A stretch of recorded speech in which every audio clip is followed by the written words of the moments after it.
Hello everyone, welcome back to my channel. Let's start bare act reading of section 6, relevancy of facts forming part of same transaction.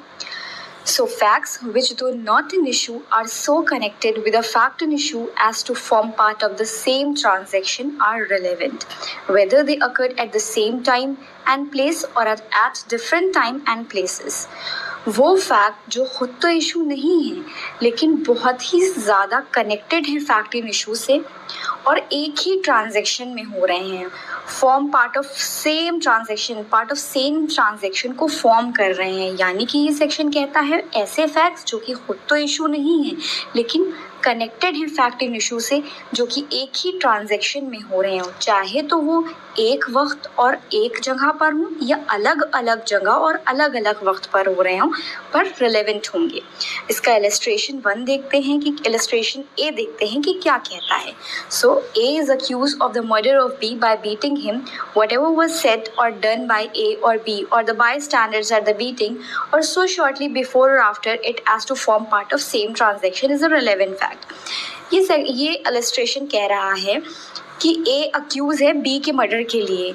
जो भी लोग वहाँ थे, ए और B ने जो बात उस वक्त जिस वक्त बी को मारा ए ने, उस वक्त ए और बी ने जो बातें कही की, या वहाँ खड़े लोग जो बाय स्टैंडर्ड्स थे उन्होंने जो बातें कही या की, या फ़ौरन बाद और फ़ौरन पहले उस एक्ट से जो भी चीज़ें हुई हैं वो सब क्या कर रही हैं, वो सब फॉर्म कर रही हैं पार्ट ऑफ सेम ट्रांजैक्शन को, एक ही ट्रांजैक्शन में हो रही हैं।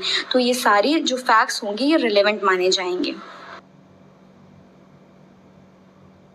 Illustration B. A is accused of waging war against the government of India by taking part in an armed insurrection in which property is destroyed, troops are attacked and goals are broken open.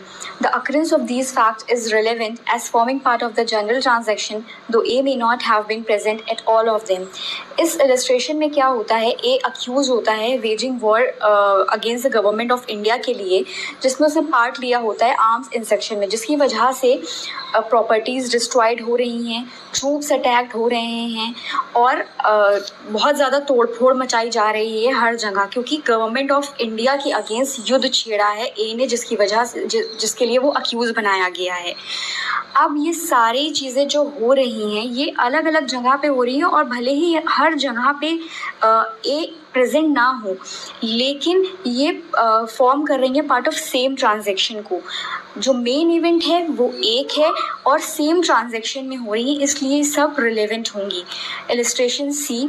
A sues B for libel contained in a matter forming part of correspondence, letter between the parties relating to the subject out of which the libel arose and forming part of the correspondence in which it is contained are relevant fact, though they not contain the libel itself।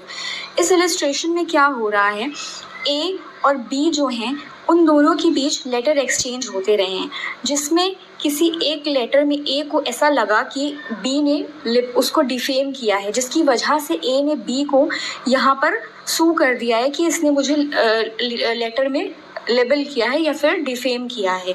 तो वो सारे letters जो उन दोनों के बीच exchange होते रहे हैं, पास्ट लेटर्स, वो सब यहाँ पर रिलेवेंट माने जाएंगे। भले वो लेटर खुद लेबल कंटेन ना कर रहे हों बट वो रिलेवेंट होंगे। Illustration D. The question is whether certain goods ordered from B were delivered to A. The goods were delivered to several intermediate persons successively. Each delivery is a relevant fact.